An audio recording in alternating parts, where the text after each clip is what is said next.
Hello, everybody. It is time for another Pandemic STEM Challenge Makeover.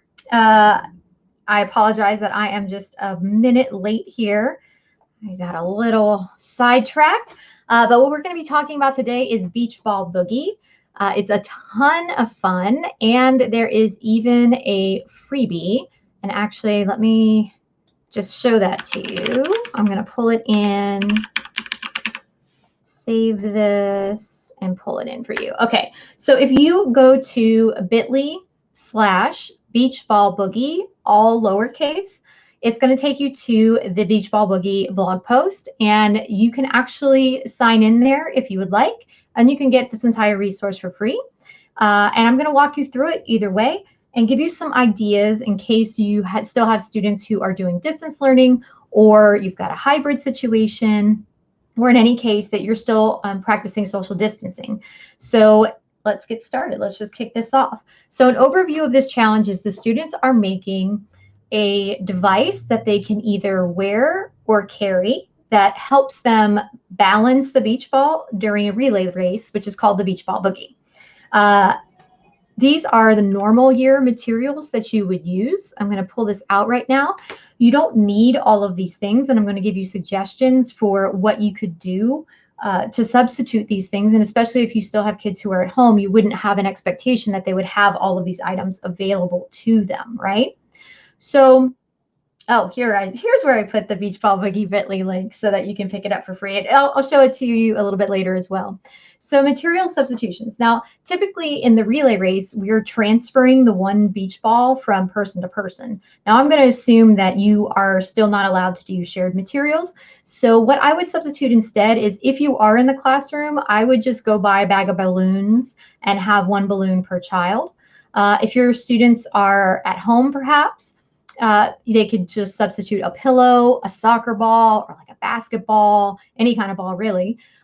Stuffed animal, they could ball up their own clothing, full water bottles, basically anything that would be kind of difficult to maneuver around and to keep balanced.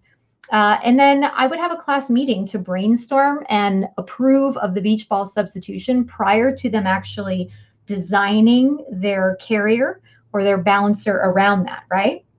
But I do want to point out that you really don't need much in the way of materials. So I'm going to show you a couple of examples and what they were made with, but I would not show these to students because, if you've seen me talk about this before, you just don't want to put ideas into their head because it stifles their own creativity and innovation. But this one was made with 20 pipe cleaners. This one was just 2 paper plates and 12 feet of yarn. This one has 1 paper plate, half a poster board, 2 pipe cleaners, and 18 inches of tape. This one is 4 sheets of tissue paper, 12 inches of tape, and 8 feet of yarn. This one is cardboard scrap, 3 plastic forks, 16 pipe cleaners, and 6 inches of tape. But you don't need all that. And especially if you're using a balloon, which is much smaller than a beach ball, you wouldn't need as many materials. Some other ideas for things that many of our students would have around the house if they are still at home: cereal or tissue boxes can stand in for those cardboard scraps, empty toilet paper and paper towel rolls, junk mail, address labels, shoelaces, plastic bags, as long as they're not actually used as a bag. So you want them to manipulate or change that material in some way. You don't want them just to have a bag and put the balloon in the bag, right? There's no design to that. That's not very interesting. But if they were to, cut strips of it and maybe use that in place of having string or yarn, that could be a really good use of those plastic bags. Now, in a normal year, the Criterion Constraints list are going to look a little bit different than they will look this year. Now, if you want a copy of this, this is what was free in the bit.ly link that I shared with you earlier, and I will share with you again. And this is not just the only piece. There are student handouts in there, more ideas than even I'll share with you today. So it's an entire full, complete resource that you can pick up for free if you want to grab that at bit.ly/beachballboogie, all lowercase. I'll leave this up while I'm talking about the Criterion Constraints, and then I will share with you some things that I would change this year. So I know that this print is way too small for you, but the basic idea is that every student makes his or her own beach ball carrying device or balancing device.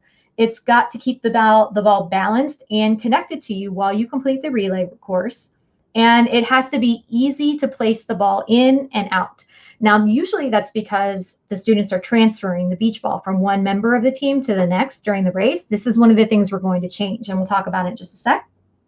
Constraints: use only the materials provided. You shorten their build time to whatever makes sense for you. The beach ball may not touch the ground, must always be connected to you while you're running the race. You can't throw the ball through the course or kick it or drag it along with you throughout the course. It's got to be connected and off the ground. And then you may not touch the beach ball during the race except during transfers. No gripping, hugging, or squeezing the ball. It's okay if the ball gently rests against you, as long as you aren't holding or hugging the ball. So let's keep going. So, for example, what I was saying before is usually one of the things that's really important is the transferability of the ball. So we want to still honor that, even though we're not going to be sharing materials and doing that part of it, right? Or we're not going to be getting that close to our teammates. So what I would do is no transfers, obviously. But what I would do instead is I would have them start with the ball on the ground, or you're probably using balloons, right? Because you probably don't have a class set of beach balls, but balloon would be easy enough. So the way I would have them start is in their relay race lines, that they are spaced out, but their balloon is next to them, or maybe even you could have them holding the balloon off to the side. But until it's their turn, they don't actually put it in the contraption. Then when they run the course and they come back, we'll talk about like some different options for the actual relay race course. But when they actually get back to the line, they have to remove the balloon and put it down on the ground before the next team member can put theirs in. Again, everybody's using their own, but we just want to make sure that we're staying as true to the challenge as we can. And so we want to have the ease of putting the ball or the balloon in and out of the design. Okay. So in-class options for the relay race, I'm going to share with you about 40 seconds of relay race options, and then we'll talk about modifications. And this is actually in a different video that I have on YouTube. So I'm just going to show you 30 seconds of it, and then we'll talk about modifications. All right, here we go. Oh, wait. You know what I think I did? Hold on one second. I think that when I went to share that the first time, I don't think I remembered to share the sound. And if you can't hear the sound, that's gonna be tricky, right? So let me make sure that yes, I didn't check the audio. I'm glad I realized that before I pressed play. No, I mean, well, I guess I didn't do it before, but here we go. However you like to do that. But let's talk about where the boogieing comes in. I have a few different options for you. You can have the students boogie once around the cone at the far end before returning to their team. You could add a middle cone to each lane, and when the runner arrives there, they have to stop and do a 3-second dance break or boogie around the cone before they move down to the end one. Or you can have that be the thing that happens if when a ball falls out of a design while the runner is on course, the team who that happens to is in line and they count down 3, 2, 1 while the runner stops and does a little dance break before putting the beach ball back in his or her design and continuing on the course. Okay. Let me pull that back out, pull this back in. Okay, so generally it's basically just like a normal relay race, except that, you know, you're going to add in some like little dance breaks, which I just gave you those 3 options. If you want to hear them or see them again, they are on the YouTube channel. And they also will be linked in this resource for you. So that video, the original video for the in-class one, is linked inside this resource, so you can go back and see some of those options or create some of your own. But let's look at the reality that a lot of people are still teaching in hybrid situations, and we want to figure out how do we involve all of the classmates and make it work, right? And make it still be fun. Or some of you might still be doing distance learning. You have to tell me if that's the case too. Or if you have other questions that need modifications, I'm happy to help. Okay, so what I would do in a situation where you have hybrid, I had a couple of ideas for this. One is I like the idea of having like splitting up your hybrid students, or your distance learning students amongst the groups that are actually in class. So don't do them all distance learning in one group and all in class in another group, if you can avoid it, because it's nice to have that sort of camaraderie if you can try to create it, right? And I'm sure that that's been a struggle for a lot of people throughout the year. I know I've been hearing a lot about that too. So what I would do is, one option is to keep the relay race inside the classroom and not actually like race around a cone and come back. Instead, what you can do is have your students in their groups develop their own sort of like maybe like 5 sets of dance moves that they all have to do. And it's sort of like, it's almost like a domino effect, so that they can be on screen and see that, you know, if I'm the first person, I'm in class and I do the 5 sets of moves, and then I point to the person on the screen who's on my team, and then they do their 5 moves, and then they point to the next person in the class, and the person does their moves. And then if there's more hybrid or more, I keep saying that, even if there's more distance learning, they point back. So they can kind of do that. So instead of doing it as a relay race, it's more like a serial dance move, like dance-a-thon almost, right? And I think that that's probably the easiest way to do it. Another thought that I had, and I just don't know if this, it really depends on your situation, on if your Wi-Fi is strong and all of this, but I thought about also going outside so that there is the relay course, like there is the actual running of the relay course for those kids who are in class, but that there's also your computer with your Zoom screen up, or whatever you're using, whatever platform you're using, and then that the person on the team could run up and still make sure that their teammate who is doing distance learning is doing their dance moves from home and does all that and still continues on the course. I think that's a little bit more of a stretch than keeping it all in the classroom, which is probably what I would do if I were in a hybrid situation trying to do this relay race, but keep everybody involved and make sure the distance learning kids don't feel like they're kind of on an island all alone, you know, like I want them to feel involved in this. Okay, I think that's all of those things on there. Okay, so increasing difficulty. What if you want to make this challenge a little bit more difficult? And this challenge is like super fun. And I just always want to say it's just not all fluff. It's not all fluff. It's fun, but it's not fluff. Okay, because we can make it harder and we can add some really cool extensions in here. So one way to increase difficulty is to make it so that they have to be able to we're gonna build up. So one is to have a one-hand hold instead of having it with 2 hands. You might also add a constraint about how much distance there can be from your hand to the ball. And the reason that I put that, or reason I mention that, is if you look at the top design that has the green poster board, if you have the hand underneath the ball, it's really easy to balance in a tray like that. So if that would be a thing that you don't, for younger kids, that wouldn't bother me. Like for a 2nd grader or a 3rd grader, that wouldn't bother me at all. But like from 5th grade and up, I wouldn't want to see them like doing something that easy. So I would maybe not even have a one-hand hold. Maybe I would have one-hand hold plus distance from the ball, because if they're holding it right underneath that ball, you know, there's hardly any separation, not even an inch in this design, because it's just a paper plate underneath there. Actually, I don't remember. Yeah, it is paper plate. Another thing is grip versus balance. So you see in the bottom picture, I'm holding my hand out like this, as opposed to like flipping it over and holding the strings in my hand. For younger kids, I'd let them hold it with a grip. For older kids, I would not. But I would also consider making it a wearable or hands-free, completely hands-free device. Makes it that much more difficult. Now, in the middle picture, you can see I am holding it. My hand is there. I couldn't find the picture where it was held over on like a shoulder strap, almost like a purse. But in that case, the hands are straight out, and it is a hands-free device, and did follow all of the rest of the Criterion Constraints list. So you always want to be careful with what you're putting on your Criterion Constraints list. And if the kids find a way around it and you're thinking, oh, that's not really the spirit of what I was trying to do, that's all right. That gives you some information for how you might change it. Change your Criterion Constraints list in the future, but we have to applaud them when they have read the Criterion Constraints list and they have adhered to it, right? If they figure out something you weren't thinking of, that's awesome in a way, right? Another way you can increase difficulty is to have more complicated dance moves. So I really liked this picture. It was giving me very 80s vibes.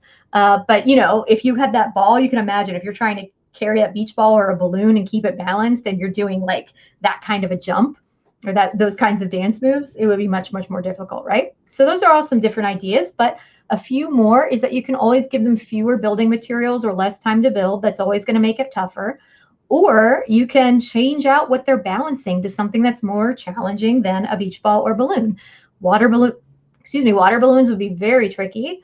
Or you could just do multiples, like balancing 2 balloons instead of just one would make it that much more difficult. For extensions, let me pull this off because it's blocking it.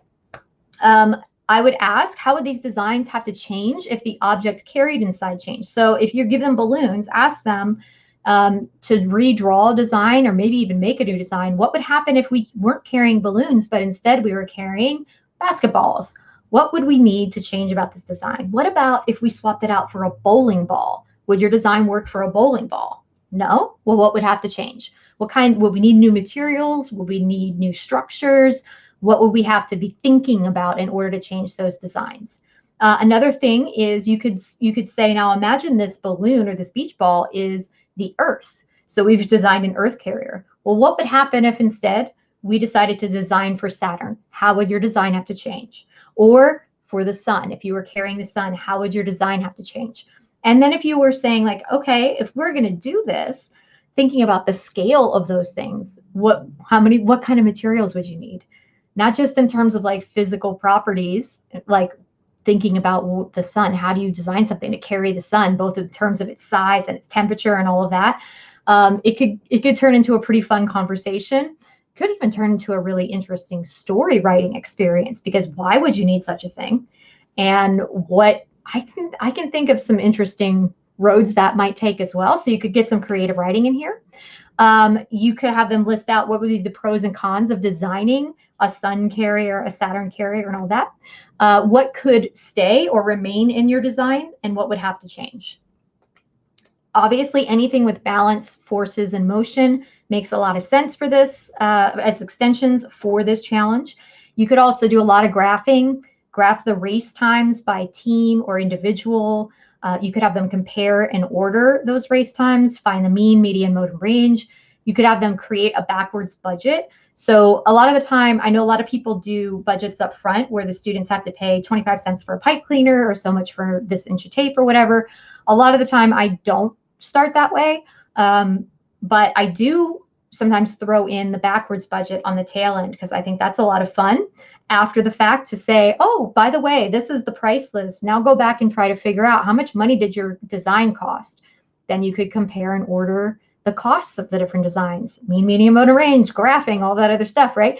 But you could also have them do a redesign where they try to, save 25% off of their initial cost or 50% off of their initial cost. And then, of course, STEM ideals, I always have those behind me, or almost always have those behind me. If you're working on STEM ideals at all, another thing that makes for great conversation is to say, like, hey, what did you see? What did either you demonstrate or someone on your team demonstrated or somebody you saw from the STEM ideals? What did you notice? Or flip side, thinking of it in more, I try not to word it in a negative way, but like, what should you have practiced? So I usually word it in a way that's like, oh, like what do you think would have benefited you? Or which of these STEM ideals would have been really helpful to have remembered to focus on in order to help you or your team be more successful?